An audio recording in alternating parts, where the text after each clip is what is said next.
अब आओ, दूसरा का नाम है तुम्हारा एक्टिव लो लैच, ठीक है। नेक्स्ट क्या है तुम्हारा एक्टिव लो लैच, ठीक है।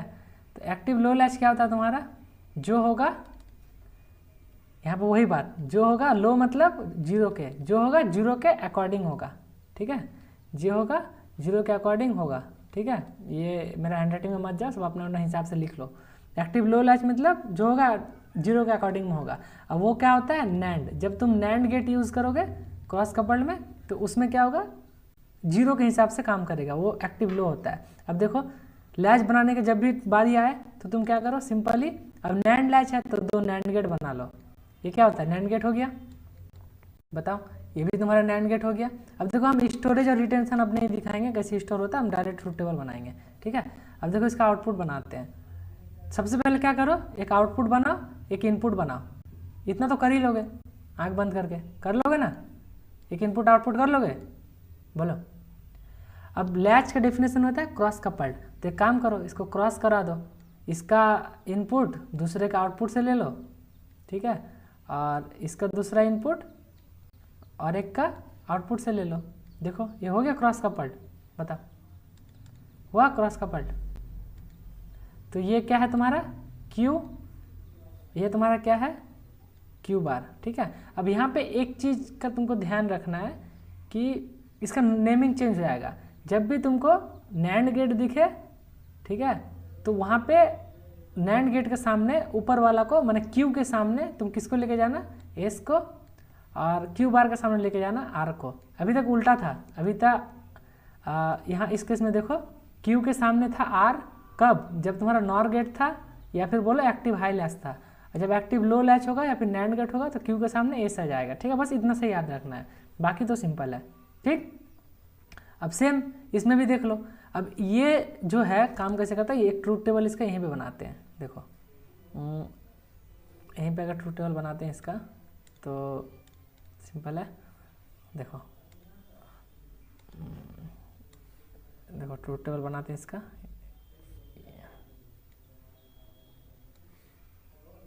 ये हो गया। अब बोलते हैं ना तुम लोग, ठीक ना, तो हम समझ जाएं कि हाँ कुछ तो पढ़ रहा है। 4 इनपुट होगा, चलो 4 इनपुट बना देते हैं। चलो क्या क्या था, एक मेरा था एस, एक मेरा है आर, ठीक है, एक है क्यू और दूसरा है क्यू बार। 4 कॉम्बिनेशन होता है 0 0 0 1 1 0 1 1। अब एक बात बताओ, इसमें क्या होता है कि ये क्या है एक्टिव लो लैच है, जहाँ नैंड गेट आ जाए वो कौन सा गेट होता है एक्टिव लो, तो एक्टिव लो मतलब जीरो के अकॉर्डिंग काम करेगा। अब बताओ यहाँ पे पहले इस ये दोनों कंडीशन में आ जाओ, दोनों में से हम इनपुट किसको माने, जीरो के कि 1 को, बोलो इनपुट किसको माने, माना हाई इनपुट किसको माना, जीरो को मानेंगे। अगर सेट में जीरो डाल रहे हैं तो आउटपुट क्या मिलना चाहिए हमको, बोलो। सेट में हम जीरो डाल रहे हैं तो आउटपुट हमको क्या मिलना चाहिए 1, ठीक है। और अब देखो यहाँ पे जीरो किस में जा रहा है, जो होगा जीरो का कटिंग होगा, जीरो किस में जा रहा है, किस में रीसेट में, तो सिस्टम क्या हो जाएगा रीसेट, ठीक है। अब मान लो दोनों 1 है, इसका मतलब क्या है, अगर दोनों 1 है तो इनपुट है या नहीं है, हमको ये बात बता दो। दोनों 1 का मतलब इनपुट है नहीं है, जब इनपुट नहीं होता है तो क्या होता है, बोलो। जब इनपुट नहीं होता है, जब इनपुट तो हम दिए नहीं तो सिस्टम कहाँ से इनवैलिड होगा। अब जब दोनों जीरो है इसका मतलब क्या है, दोनों इनपुट है, तब दोनों इनपुट डाल देते तब क्या होता है इनवैलिड। अब बताओ, अब तुमको कभी ट्रूथ टेबल में दिक्कत होगा लैच फ्लिप फ्लॉप क्यों आया, तो देखो चलो शुरू करते क्यों आया फ्लिप फ्लॉप। देखो जैसे मान लो कि क्या है कि जैसे तुम्हारा ये लैच है, ठीक है, एक छोटा सा एग्जांपल लेंगे उसे समझो कि ड्रॉबैक ऑफ लैच। एग्जाम में क्वेश्चन आ सकता है कि लैच का ड्रॉबैक क्या है, ड्रॉबैक ऑफ लैच। तो जैसे मान लो कि क्या है था कि तुम मान लो तुम यहाँ पे ये तुम्हारा बैंक अकाउंट है, ठीक है, क्या है बैंक अकाउंट, ठीक है। इसको एक्सेस करने के लिए यहाँ पे 1 चाहिए, क्या चाहिए 1, ठीक। अब तुम क्या किए कि तुम इनपुट में तो तुमको यहाँ पे 1 चाहिए था, एक्चुअली ये लो लैच है, हाई लैच, अच्छा लो लैच है तो मान लो यहाँ पे 0 चाहिए, तो क्या हुआ यहाँ पे 0 चाहिए, 0 पाने से लो है ना, तो 0 के हिसाब से काम करता है। नहीं तो ये इसमें समझाने में थोड़ा दिक्कत होगा, एक काम करो उसमें समझाते हैं, इसमें नॉर में, तो फिर ज़्यादा बेटर होगा। देखो नॉर में आओ, देखो जैसे मान लो ये तुम्हारा बैंक अकाउंट है, ठीक है, और इसको एक्सेस करने के लिए यहाँ पे क्या चाहिए, 1 चाहिए, ठीक। अब ये तो क्या था, ये R था, ये S था, तो जैसे तुम यहाँ पे क्या करोगे, वहाँ 1 डालोगे, यहाँ 0 डालोगे, क्या होगा कि यहाँ पे 1 आ जाएगा। 1 आते ही तुमको तो पता है यहाँ 1 डालेंगे, यहाँ 0 डालेंगे तो 1 आ जाएगा, इसके अलावा और कुछ नहीं है। जैसे 1 आया, तुम अपना बैंक को एक्सेस किए, पैसा वैसा थोड़ा निकालना हुआ, निकाल लिया, उसके बाद जैसे तुम फिर आए, फिर इसको इनपुट चेंज कर दिया, ये 1 हटा लिए, कुछ और डाल कर रख दिया, तो फिर वो एक्सेस नहीं होगा, उसके अलावा यहाँ पे कभी 1 नहीं आएगा, ठीक है।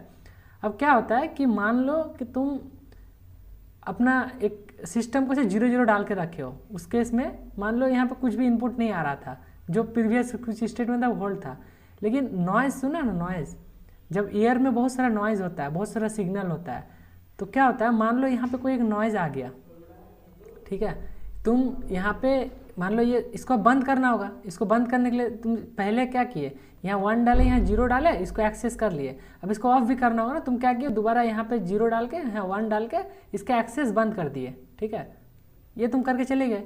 अब रास्ता में इतना नॉइज़ था कि क्या हुआ कि तुम जो 0 डाले हुए थे ना, वहाँ पे एक 5 वोल्ट का नॉइज़ ऐड हो गया, ठीक है। अब जैसे 5 वोल्ट का नॉइज़ ऐड हुआ, वो क्या हो गया कि इनपुट तुम्हारा चेंज हो गया, यहाँ पे S0 डाला था, यहाँ पे 1 हो गया, और यहाँ पे 1 डाले थे, यहाँ पे नेगेटिव चांस तो बहुत कम है, लेकिन चांस फिर भी है कि एक नॉइज़ साथ भी ऐड हो गया। तो यहाँ पे क्या होगा, जैसे नॉइज़ ऐड हुआ, तो यहाँ पे देखो, यहाँ पे इनपुट 1 से ये 0 हो गया, क्योंकि नेगेटिव वोल्टेज ऐड हुआ, ये सिग्नल तो वोल्टेज के फॉर्म में आता है ना, और यहाँ पे क्या था, 0 था, यहाँ पे 5 वोल्ट प्लस ऐड हुआ, तो यहाँ पे 1 हो गया। अब ये बैंक एक्सेस हो गया, अब पता चले कोई देख लिया तो खुला हुआ है, लेके सारा भाग गया। एक डिमेरिट है ना लैच का, कि देखो अगर नॉइजी चैनल होगा, देखो नॉइज़ हर जगह होता है, जैसे तुम लोग रेडियो वगैरह सुनते होगे, या फिर बचपन में वो घर में सबका वो डिश टीवी हुआ करता था, एकदम एग्जैक्ट जब उसको वो मिलता था, उसका रेडिएशन का वो फ्रीक्वेंसी, तब वो जाकर वो काम करता। थोड़ा सा इधर उधर नॉइज़ आया, अगर इधर उधर डिस्टर्बेंस आया, देखो ना वैसे ब्लर हो जाता था, कुछ और चलने लगता था। रेडियो में कभी देखना, कभी और दूसरा नॉइज़ आता है तो कुछ और बजने लगता है। तो देखो नॉइज़ हर जगह अवेलेबल है। तो डिजिटल सिस्टम में ना एक्चुअली हम इतना ज़्यादा 5 वोल्ट नहीं मिलेगा, लेकिन हम समझाने के लिए बस यहाँ चीज़ बोल रहे हैं।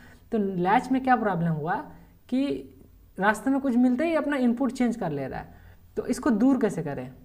तो चलो इसको दूर कैसे करें, इसको समझते हैं। तो इसको दूर करने का जो सॉल्यूशन है, उसी से तुम्हारा फ्लिप फ्लॉप बन जाएगा। तो कैसे, तो दोबारा कभी भूलोगे नहीं, ठीक है। तो यहाँ पे देखो, यहाँ पे देखो, ये मेरा ये तो था ही, लैच था ही। अब एक बात बोलो, हम इनपुट को जो लगा के रख दिए थे वही ना चेंज हो गया था। तो हम ऐसा नहीं कर सकते हैं कि ये जो मेरा इनपुट है, इसको हम क्या कर रहे हैं, एक तुम्हारा इससे पास ऐसे काम करते हैं। यहाँ पे एक रुको, पेन चेंज करने दो। देखो यहाँ पे हम क्या करते हैं, एक एंड गेट लगा देते हैं, ठीक है। और यहाँ पे क्या करते हैं, एक एंड गेट लगा देते हैं। अब ये दोनों को क्या करते हैं, अपने कंट्रोल में ले लेते हैं, ठीक है। और ये दोनों को, जो मेरा हम सिग्नल ऑफ करके गए थे वो ऑफ था, ठीक है। जो मेरा सिग्नल था, मेरा सिग्नल हम 0 और 1 देके ऑफ करके गए थे ना, तो हम मतलब वो देखे गए। अब ये कंट्रोल सिग्नल जो है मेरा कंट्रोल में है, ठीक है, ये हम है। अब हम जब चाहेंगे तभी यहाँ पे 1 देंगे। तो देखो एंड गेट कब काम करता है, जब दोनों 1 हो। तो दोनों जब 1 1 है तब यहाँ पे 1 आ रहा है, और यहाँ पे क्या आ रहा है, 1 और एक 0 में, यहाँ 0 आ रहा है। तो इस कंडीशन में क्या था, ये एस है, ये आर है। तो बोलो यहाँ पे क्या, ये तो ऑफ ही रहेगा, ऑफ रहेगा ना, ये कभी 1 होगा नहीं होगा। मान लो यहाँ पे इनपुट चेंज भी हो जाता है, टाइम के अकॉर्डिंग ये 0 हो गया, अब मान लो यहाँ 1 भी हो गया, तो उससे कोई फर्क नहीं पड़ता है, क्योंकि यहाँ पे तो अच्छा पहले हम इसको ऑफ करके रखते हैं, ये ऑफ ही है। तो 0 0 यहाँ पे 0 आएगा, और यहाँ पे 0 1 यहाँ पे 0 आएगा। ये अगर ऑलवेज 0 ही रहा तो ये क्या करता है, 0 जब हमेशा रहता है तो वो अपना प्रीवियस कंडीशन को होल्ड करके रखता है कि नहीं। हम क्या कंडीशन दिए थे, 1 और 0 ऑफ करने के लिए 0 और 1। तो मतलब समझ रहे हो ना कि यहाँ पे जब हम एक सिग्नल लगा देंगे अपने कंट्रोल का, उसके बाद क्या होगा, इनपुट और चेंज नहीं होगा, वो हमेशा 0 0 पे रहेगा। ये चेंज कब होगा, जब हम हमारा इनपुट को चेंज करेंगे, 0 से हम 1 करेंगे, तब जाके अब मेरा ये चीज़ काम करेगा। अब यहाँ पे 1 करेंगे, अब यहाँ पे हम 1 देंगे तो देखो तब जाके यहाँ 1 आएगा, और यहाँ पे हम 0 देंगे तब जाकर यहाँ पे 0 और यहाँ पे 1 आएगा, तब जाकर हम इसको एक्सेस कर सकते हैं। तो इसका मतलब क्या हुआ कि लैच से जो प्रॉब्लम था वो कैसे दूर हुआ कि एक नैंड गेट एक्स्ट्रा लगा और उसको एक कंट्रोलिंग सिग्नल दिए, ठीक है। तो वही जो कंट्रोलिंग सिग्नल होता है उसी को हम लोग क्या बोलते हैं, क्लॉक। क्या बोलते हैं, क्लॉक सिग्नल, ठीक है। बोलो समझ में आया चीज़। जब हम इसको इनेबल सिग्नल भी बोल सकते हो या फिर क्लॉक सिग्नल भी बोल सकते हो। जब इसको हम 1 किए तभी ये मेरे अकॉर्डिंग चला, अगर ये ऑफ था तो चाहे सिग्नल नॉइस आए ना आए उससे फ़र्क ही नहीं पड़ रहा था, आउटपुट तो हमेशा 0 ही आ रहा था। और 0 में ये तो काम नहीं, ये तो होल्ड करके रह जाता है। तो हम ऑफ करके गए थे तो हमेशा ऑफ ही रहेगा, है ना। जैसे हम यहाँ पे इनेबल को चेंज किए और फिर अपने अकॉर्डिंग से वो इसको खोलने के लिए जो हम 1 सेट किए तब जाके ये खुला। समझ रहे हो हम क्या बोलना चाह रहे हैं, ठीक है। तो ड्रॉबैक ऑफ लैच में क्या क्या बोल सकते हो, ठीक है। यहाँ पे हम पॉइंट वाइज थोड़ा सा नोट कर दे रहे हैं। ड्रॉबैक ऑफ लैच, ठीक है। इसमें क्या क्या बोल सकते हो। पहला पॉइंट कि तुम्हारा कोई नॉइज, अनवांटेड नॉइज सिग्नल जो क्या कर सकता है, ऑपरेशन ऑफ लैच को अफेक्ट कर सकता है। Unwanted noise affect the latch, ठीक है, ये एक ड्रॉबैक था। दूसरा बोल सकते हो कि लैच जो है वो स्टोर तो करता है डेटा, ठीक है, लेकिन उसको हम लोग क्या करते हैं, माने वो नॉइज़ की वजह से वो चेंज हो जा रहा था, ये एक ड्रॉबैक था, ठीक है। समझ गए। तो ये 2 हो गया तुम्हारा ड्रॉबैक, ठीक है। अब जो कंट्रोलिंग सिग्नल आया उसी को हम लोग क्या बोलते हैं, क्लॉक, ठीक। तो अब फ्लिप फ्लॉप में आते हैं। समझ गए ड्रॉबैक लैच का, बोलो।